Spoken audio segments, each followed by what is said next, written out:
Tô agora dessa vez eu tô mais tranquilo porque tem alguém para dialogar e não é qualquer pessoa.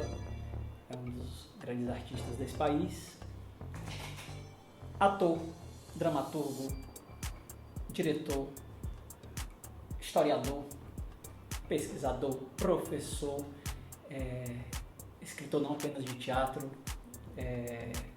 de muitas outras experimentações, um inquieto e uma pessoa que é uma referência para todos nós da classe teatral cearense, porque quando a gente vê, é um impacto, né? Quando a gente vê Ricardo Guilherme em cena. E hoje, ele também tem uma memória impressionante, um estudioso que eu não entendo como é que pode guardar tanta coisa, data, informação, de fofoca a coisas documentais, ele lembra de tudo.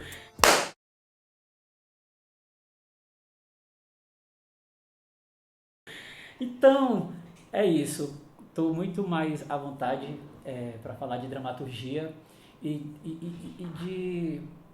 de lembrar. Somos às vezes, a gente pensa muito na história da dramaturgia vinda de outros lugares e fala pouco da dramaturgia do nosso estado, né?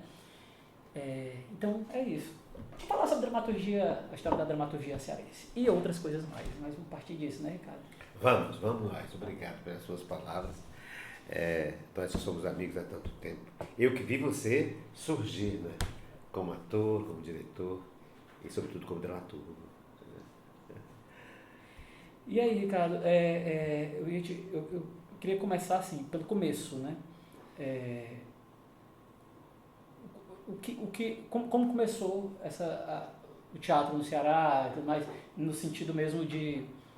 Eu não sei se existe, né, uma data, uma coisa assim, até porque o teatro também não... O que é teatro, né? A tradição, outros... Enfim. Eu acho que como o teatro popular, não letrado, como o teatro ainda é quase como um folguedo, como manifestações de autos dramáticos, a dramática popular, essa nasceu quando as aglomerações, as comunidades surgiram. Então, assim como em outros lugares do Brasil, as primeiras manifestações dramáticas vêm dos nossos chamados indígenas, né? Inclusive com sentido de societário, mas também com sentido místico, né? De manifestações de determinadas entidades, né? Religiosas e ligadas a ritos religiosos. Portanto, tem uma dramática, tem uma estética ou várias estéticas desse teatro sacro, profano, mas popular, ainda desligado da dramaturgia no sentido da escrita literária, né? Mas da escrita letrada, mas dramaturgia no sentido de escrita cênica a partir dos rituais. Agora, em relação... Só um ponto assim, né? Que é curioso que a gente, por exemplo, do meu grupo, Bagaceira ali, aquela coisa, quando a gente ia para São Paulo, Rio e tudo mais, no começo, quando a gente começou a ir, e falavam, vocês são cearenses e não tem um boi, não tem sabe assim, tinha uma coisa assim da tradição que sempre se esperava isso da gente. E eu acho que a gente foi criando ali muito imaturo, um orgulho de não ter a ver com a cultura popular, com não sei o quê. E aí quando a gente foi fazer um dos espetáculos da gente, que teve uma pesquisa pelo interior cearense e tudo mais, e a gente viu manifestações, os caretas, indígenas, grupos do interior e outras, né, dramistas, a gente viu que eles eram, os termos da moda, interdisciplinar, pós-dramático, eles eram isso muito antes das palavras existirem. Exatamente. E você acabou falando isso na peça, a sua voz fala isso na peça interior, né? Eu sempre, quando dou aula eu criei uma cadeira de História do Teatro Cearense, na Universidade Federal do Ceará, e sempre faço questão de começar a falar sobre essa história a partir do chamado teatro tradicional popular.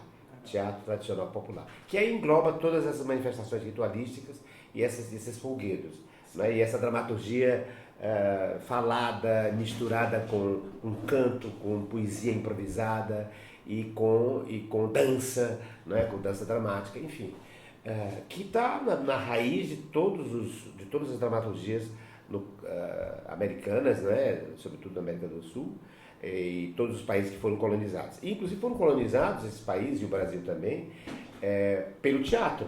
O teatro foi um instrumento de inserção da religião católica, da visão de mundo europeia, da moral, né? Da moral, da ética, né? E das estéticas, quando os jesuítas se instalaram no Brasil e os seus colégios, e uma das formas educacionais era exatamente trabalhar com a ideia de defender a história da religiosidade católica. E o Anchieta, que é o José de Anchieta, foi muito sensível no sentido, e ao mesmo tempo estratégico, né, muito, às vezes até capcioso, de usar determinadas referências da cultura indígena incorporadas às suas peças, seus autos dramáticos, né? Fazendo associações entre as manifestações de entidades de uma visão de mundo católica com analogia, em relação à analogia dos indígenas, alguns chamados demônios, né? Criando essa ideia de um Deus monoteísta, né? Uma religião monoteísta, enfim. Então, de qualquer forma, o teatro o primeiro momento é o momento dos padres escrevendo sobre os santos, sobre o batismo, sobre o casamento, enfim.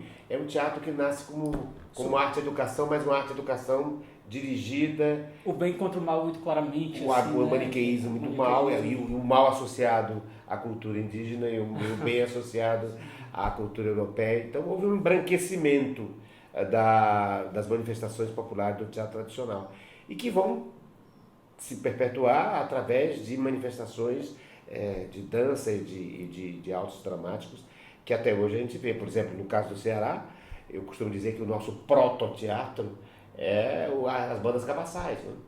Que são dançarinos, são atores, são músicos, né?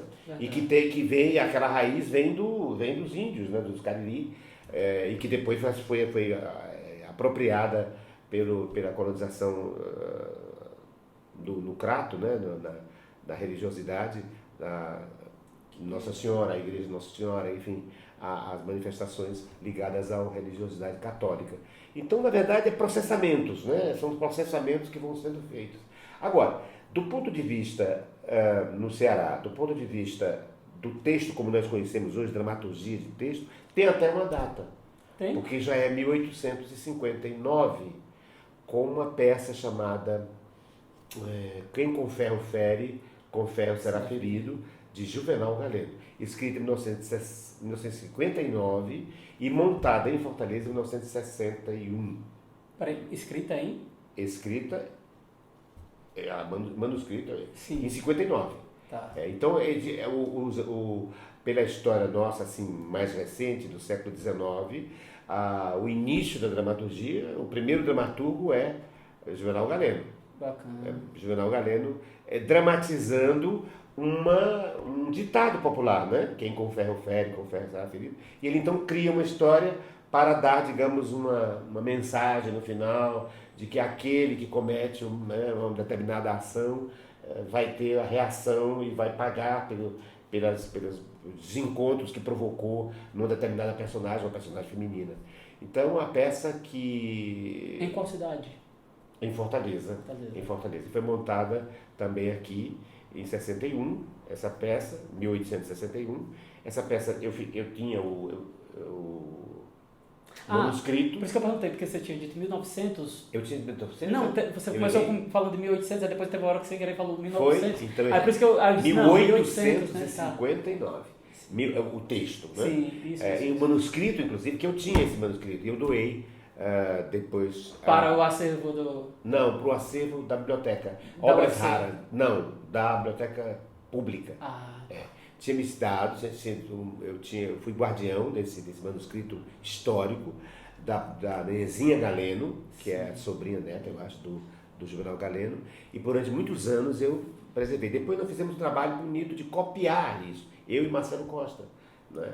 De copiar, decifrar o manuscrito de 1859 e hoje já está publicado, né? E o original eu doei para a Biblioteca Pública de Fortaleza, hoje a BESC, né? BESC, que está lá nos setor de obras raras, Maravilha. Então, quer dizer, agora, esse teatro múltiplo de várias linguagens, dança, música, teatro, improviso, manifestações abertas, inclusive de chamada quarta parede rompida, até porque nem é rompida, porque nem existia, né, de conversa com o público, enfim, de interação. Esse teatro foi se desritualizando, saindo do mundo do sagrado e indo para o mundo do profano.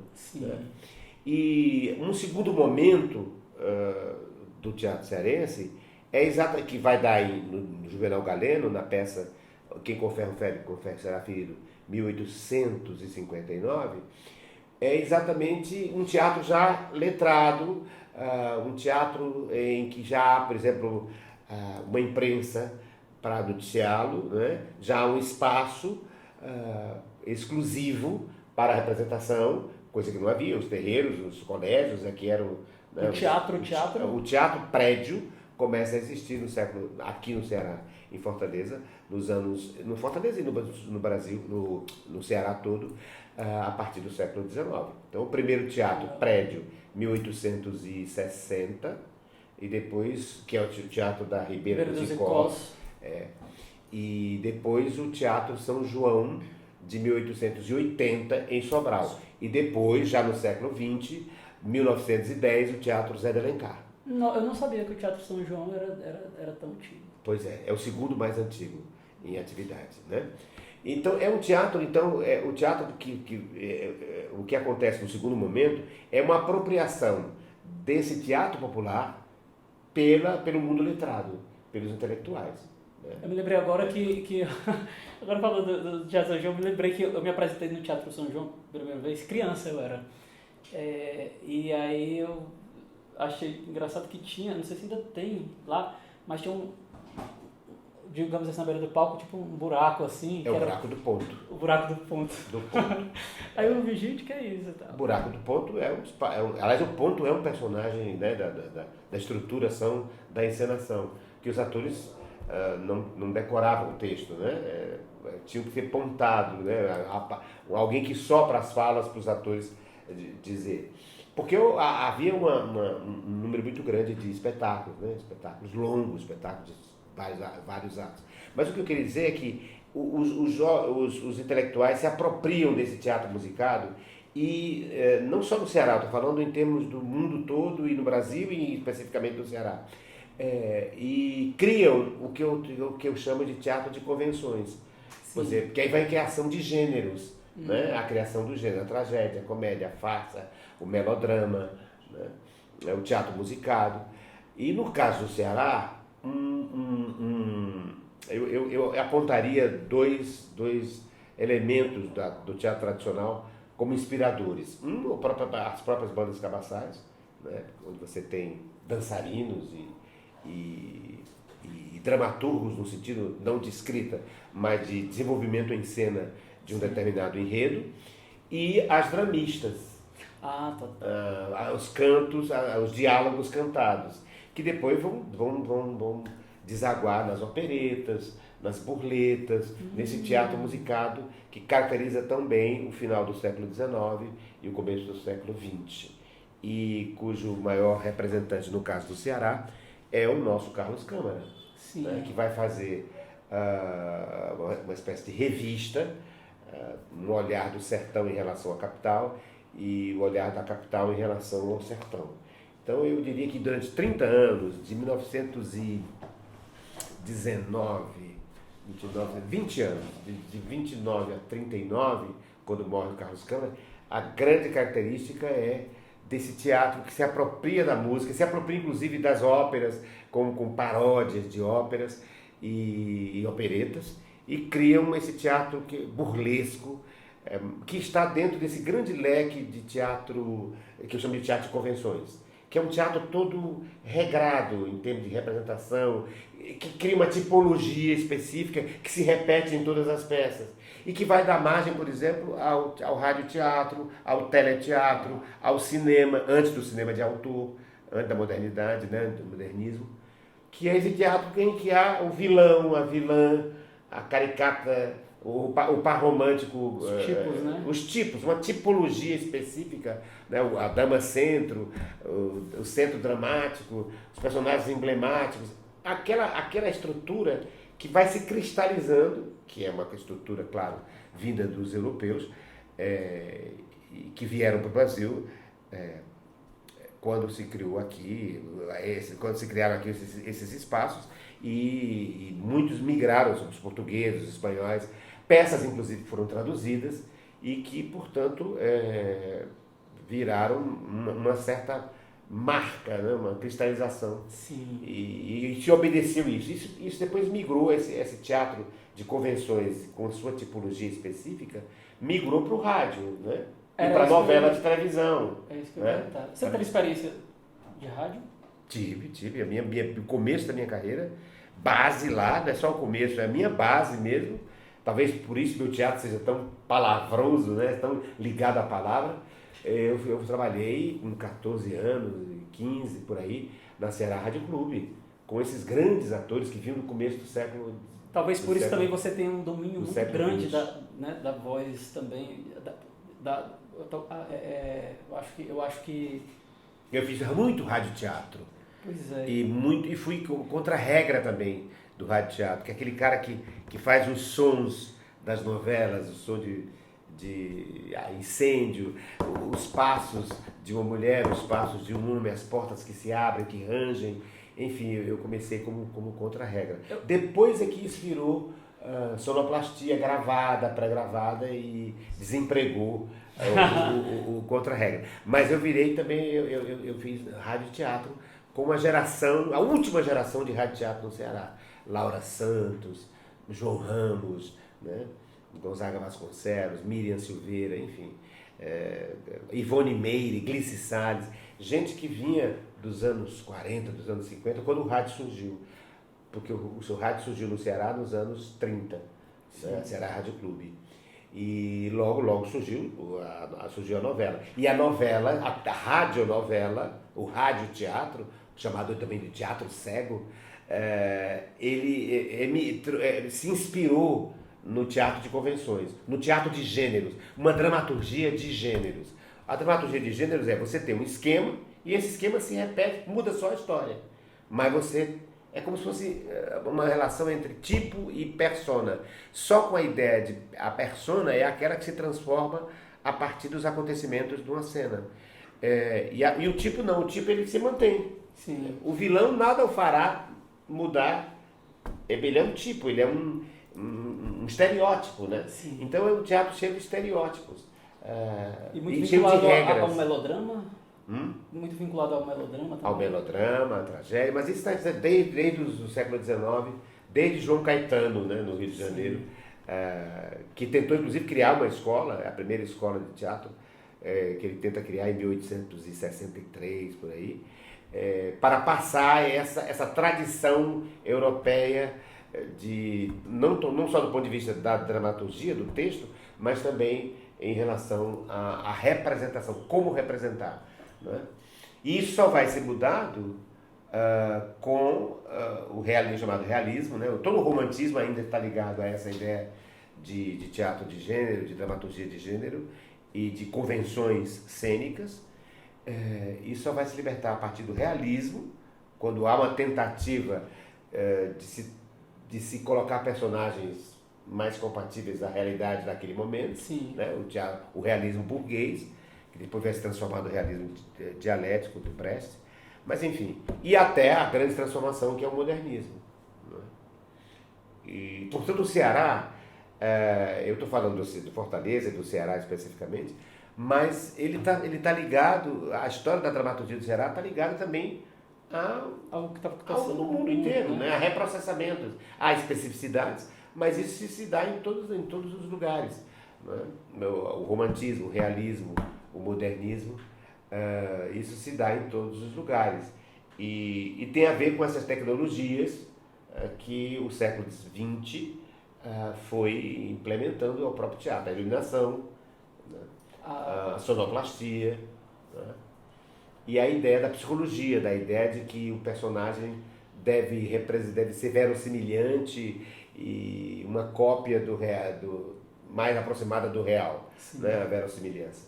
Isso também é uma coisa recente no teatro. Quando eu falo recente, é coisa de historiador. Porque coisa de historiador, 100 anos é muito recente, 200 anos é recente. Recente nesse sentido, de que o teatro nasceu como uma expressão autocentrada, autorreferenciada. A ideia de que o teatro deveria ser um elemento de verossimilhança, de comparação com o real, de permeabilidade em relação ao real, de que a personagem devia não ser estereotipada com uma ideia só. Isso é coisa da modernidade, é rompimento de uma dramaturgia de tipologias, de gêneros, para uma dramaturgia moderna. Psicológica. A própria psicologia é fruto do começo do século XX. Né? Total. Freud, o famoso livro é 1899, mas ele colocou como 1900. Então, esse paradigma é muito do século XX. E foi quando também surgiu, né,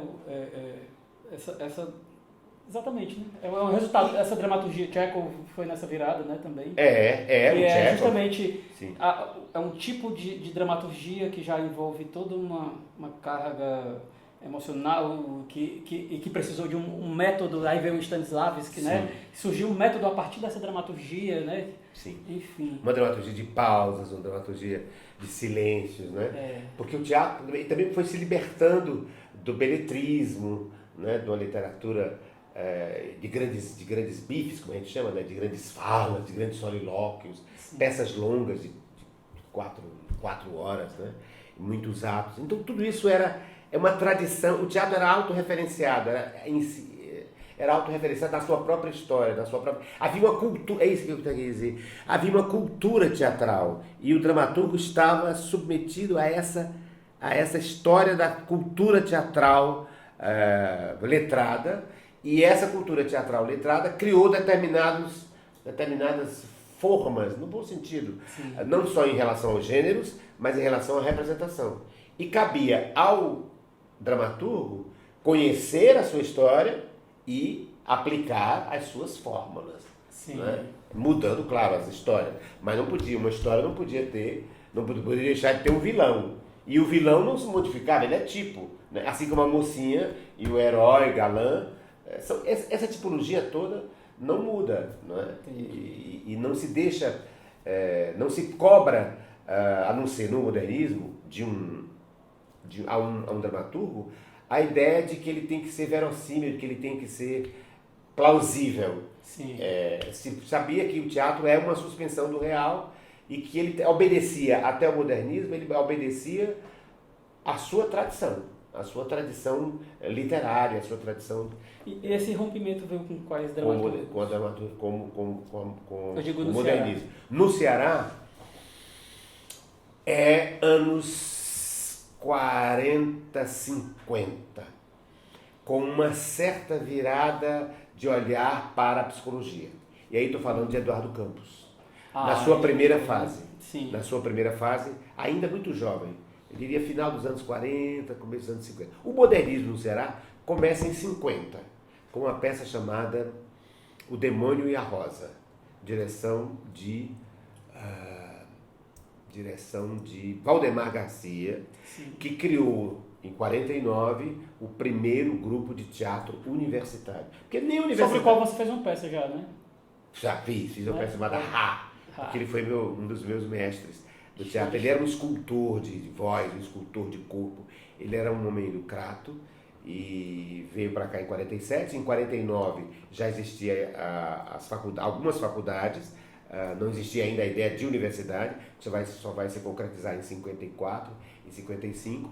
E eu costumo dizer que o teatro da universidade surgiu antes da própria universidade, né? Porque surgiu em 49.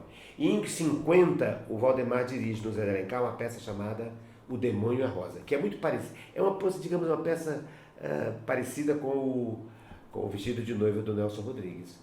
É uma peça que se passa na cabeça da personagem, que já rompe com a ideia de ação e local, né? A ideia de ações, de unidade de ação, tempo e espaço. E espaços, E que rompe com isso e vai para alguma coisa fragmentada, que mistura pensamento da personagem e fantasias da personagem com o que a personagem realmente está vivendo. Então eu diria que nessa primeira fase psicológica dos anos 50 do Eduardo Campos, o Eduardo Campos seria, para nós do Ceará, o que o Vestido de Noiva, o que o Nelson Rodrigues foi para o teatro brasileiro. E aí Eduardo Campos, esse capítulo grande, né, capítulo da nossa história na dramaturgia cearense. Queria muito que teve a primeira fase, que falasse da segunda fase e da importância que ele teve, né? E acho que tem ali também com o Haroldo, né? Esse a primeira fase é essa fase psicológica, que vai do final dos anos 40 até os anos 50, com peças como Nós é Testemunhas, peças assim que são A Máscara e a Face, peças que são dirigidas pela Nadir Saboia, pela Maristé Gentil, pelo grupo de teatro de Escola do Ceará dos anos 50. E a segunda fase é a segunda do drama social. Aí é uma espécie de reportagem teatral que está consubstanciada em 4 textos. Os Deserdados, O Morro do Ouro, Rosa do Lagamar e A Donzela Desprezada, que são reportagens sociais, sobre os dramas sociais de Fortaleza, mais especificamente, mas que tem a ver também, digamos, com o Sem Teto, que seria a Rosa do Lagamar, os Sem Terra, que são os Deserdados, o Morro do Ouro, que é sobre uma favela, né, sobre um lixão, né, no Ceará, em Fortaleza mais especificamente, e a Donzela Desprezada, que também é a relação entre o subúrbio e a classe média da aldeota, né? Um menino que se envolve com um menino, que eu digo um rapaz, se envolve com uma suburbana e cria um choque de culturas, e ele é um vilão, mas é um vilão entre aspas. Mas eu acho que vilão entre aspas que eu digo, não que ele não seja mal o que faz com ela, mas é porque ele já não é mais um tipo, o famoso, né, uma tipologia do vilão. Ele já é um personagem, ele tem contradição, ele tem permeabilidade, né, não pode ser, não é tão maniqueísta, né? Ele tem uma dramaticidade, uma porosidade humana, não é mais um tipo, não é mais um estereótipo. Mas enfim, esse é um drama, digamos, de mortalidade. Eu costumo dizer, disse inclusive no artigo que eu fiz quando ele morreu, o Eduardo Campos, em 2017, acho que setembro de 2017, 19 de setembro de 2017, eu fiz um texto dizendo que ali acabava o século XXI. Ou não, o século XX, acabava o século XX na dramaturgia do Ceará. Porque esse teatro da reportagem, da cópia do real, da reprodução do universo vocabular, entendeu? Sim. Que misturava drama social com posturas psicológicas, com verticalidade psicológica, eu acho que ali acaba o século XX. E começa um novo tipo de dramaturgia, que é uma dramaturgia mais ligada à performaticidade, né?